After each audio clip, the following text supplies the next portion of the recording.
Hey everyone, and welcome to Isms by Josie. Today I'm going to be doing a super ultra cute design using the Halloween mystery box, Halloween mystery bag, and October mystery box from Varnail. For my returning subscribers, thank you so much for tuning in. And for my new viewers, please consider subscribing, share, hit that like button, leave a comment below, and click on that notification bell for future videos. As you know, I am a proud brand ambassador with Varnail, so if you like any of the items in this video, go ahead to the description box and click on my ambassador link, as well as use my 25% discount code ISMS by Josie. It'll definitely help me out, and I greatly appreciate your support.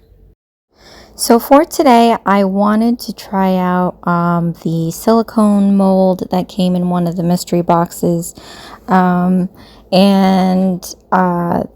thought it would be a nice pairing to use the green soda as a background. And then I have a reflective glitter to use on the silicone molds.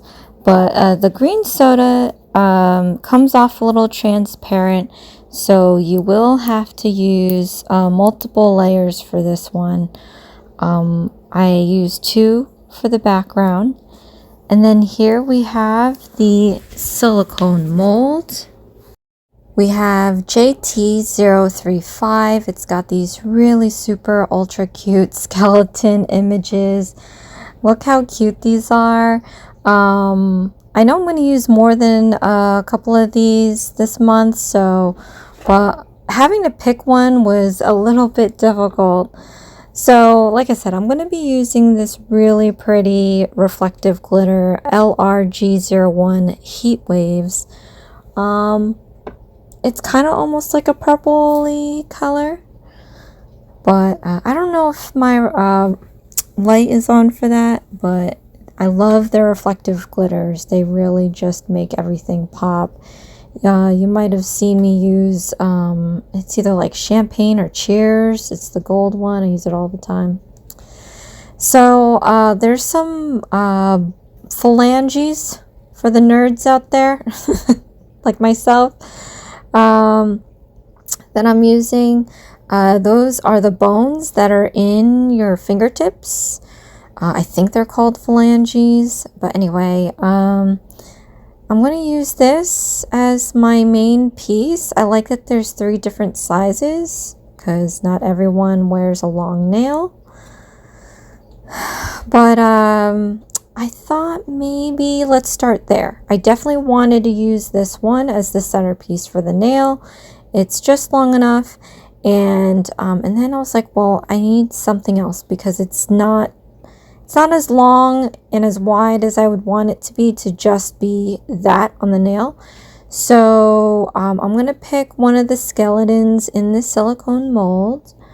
And I was like, okay, well, this looks like a tree to me. Call me coconut. But I thought it'd be cute because the images on the silicone mold for the skeletons, they're not scary at all. They're really cute.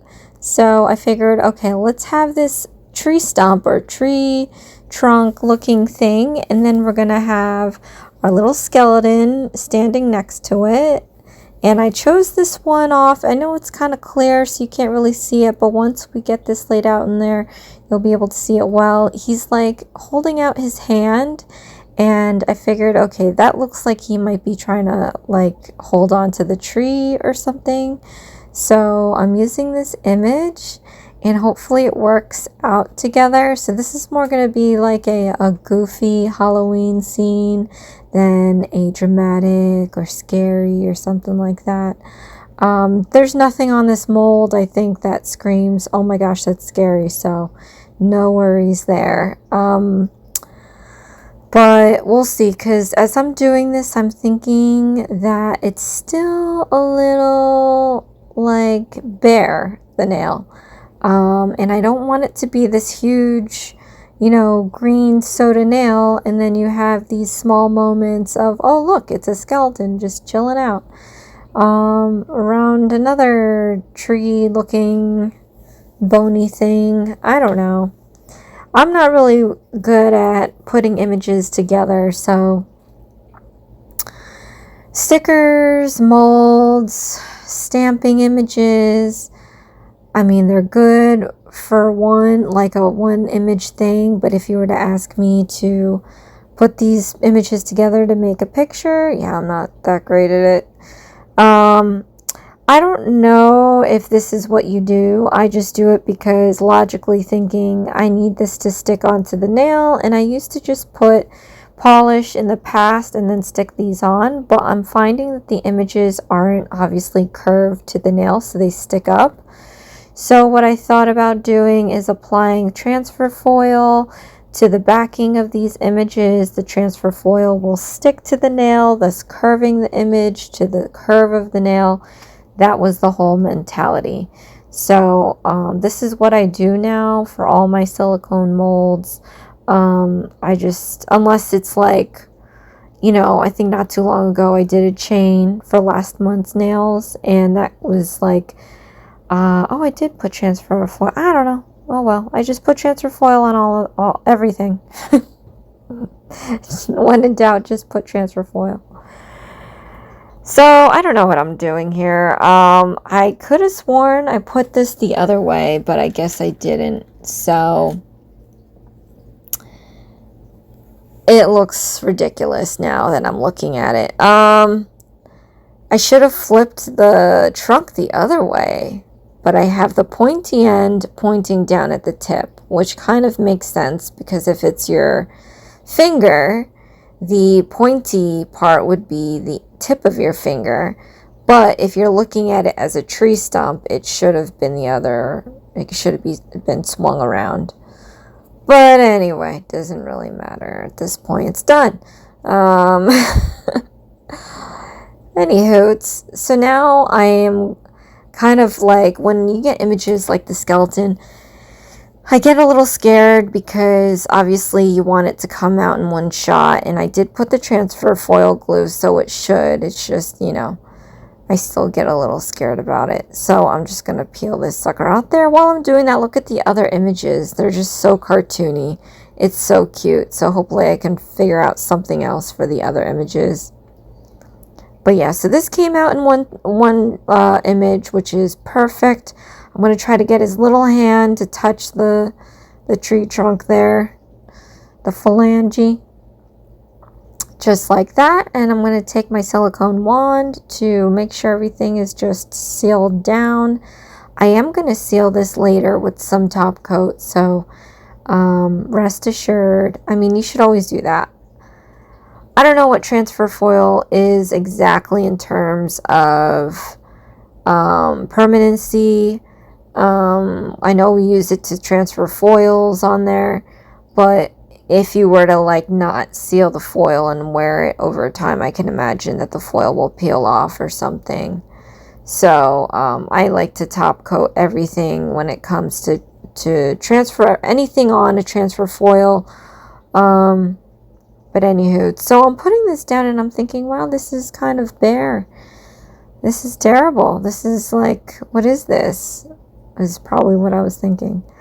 So I said, I need to add more stuff. I'm going to take my 18 millimeter Varnail detail brush. You can get them in the set or you can get them separately. I love these brushes. Look how skinny they are, and they come in 3 sizes. This one's the 18 and the other 2 is 12 and 6. So I'm doing some filigree. It's not really filigree. I'm doing the what would be branches on this wannabe tree trunk. So I was thinking palm tree, which, you know, looking back now, that tree trunk should be facing the opposite way, or be flipped upside down, because it would have looked better with the tip and the branches coming out of it. I don't know. Anyway, so I'm just doing this to fill out the spaces. It's too empty, the nail. Like, I don't really like having too much of a bare nail sometimes. So I think it's like a matter of knowing when to stop. Definitely not at this point. I felt like I needed to layer some of these branches, create different directions, give it some uniqueness to it. Kind of reminds me of, like, you know, at first like a weeping willow, but then, you know, with the color combination and how it's starting to look, it just reminds me of a like cartoony kind of, I don't know, nightlight neon thing. So I'm just going to continue this until there's probably no room left to do anything. I tried to stay symmetrical, it just wasn't happening because of the placement of the trunk and everything. I guess it's not. You could always tell when something's off center when you try to do something symmetrical and it's not looking that way. So, but as I'm getting to this point, I thought I had to add a ground to it because it looks like it's just floating in the air there. So I tried to just do a random ground, and then I'm like, oh, well, let's just add some more stuff to this. I just don't know when to stop, and I don't even want to stop. If I could filigree all day, I mean, I might get sick of it at some point, but I think I could do that and not even know what's going on. So, anywho, yeah, I don't know, maybe roots? Maybe that was the thought there. But anyway, stopping there, I'm going to use my Dawn glitter top coat. There's already glitter in the reflective glitter liner polish, and I just wanted to, I don't know, add some extra pizzazz because that's what I do. So I'm adding this to work with all the other glitter in there, and actually I think it turned out very well. I'm holding it in my hand now, looking at it, and I love it. I love the color combo. It's like he's at a rave, actually. Screw that. He's not hanging out by the tree. He's at a rave party. They have black light, and he is just jamming. He's waving hi to his friend, saying, you know, like, what's up? Let's get down and dirty. I don't know. But I really love those branches. It gives me like a Tim Burton vibes. But anyway, here's the end result, you guys. Comment below. Let me know what you think of this skeleton night at the Roxbury. But that's it for this design. So thank you so much for watching. This is Isms by Josie. Please share, like, and subscribe for future videos. And I'll see you again next time. Thanks. Bye.